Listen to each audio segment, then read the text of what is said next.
Good morning everyone.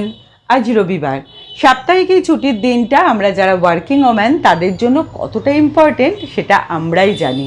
কত কাজ যে সারা সপ্তাহ ধরে জমে থাকে তার ঠিক নেই। আজকে সকালটা শুরু হলো বৃষ্টি দিয়ে, তবে বৃষ্টিকে উপভোগ করতে করতেই আজ চাটা খেলাম। চা খেয়েই শুরু করে দিলাম নিজের কাজকর্ম, আর মাসিও চলে এসেছে, মাসি সামলাচ্ছে কিচেন, আর আমি এদিকে ঘরগুলো ক্লিন করে নিই। প্রথমেই বিছানার চাদরটা তুলে নিলাম, নিয়ে ভালো করে ফ্যানটা মুছে আর ঝুলটা ঝেড়ে নিলাম।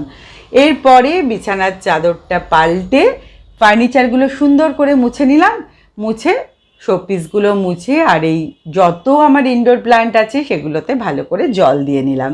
রোদ তো ওঠেইনি, যদি বেলার দিকে রোদ ওঠে তখন একটু রোদ দিয়ে দেবো। দেখো এই ঘরটা আমার পুরো সুন্দর করে একদম ক্লিন করে আমি সাজিয়ে নিয়েছি।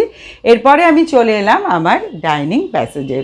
ডাইনিং টেবিলের কাভারটাও আমি সপ্তাহে একদিন চেঞ্জ করে দিই, ম্যাটগুলোও চেঞ্জ করে দিলাম, এই গাছগুলোকেও একটু জল দিয়ে দিলাম, আর আর্টিফিশিয়াল প্লান্টটা সুন্দর করে মুছে আবার সাজিয়ে রাখলাম।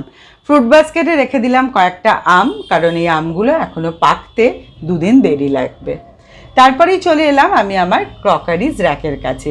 এটা আমার মান্থলি কাজ, এই মান্থে একদিনও করা হয়নি, সেই জন্য আজকে এই কাজটা নিয়ে বসেছি।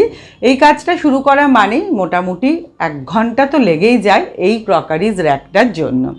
সমস্ত সেলভে যে আমি পাতি ম্যাটগুলো সেগুলোকেও চেঞ্জ করে নিলাম আর সুন্দর করে গুছিয়ে নিলাম।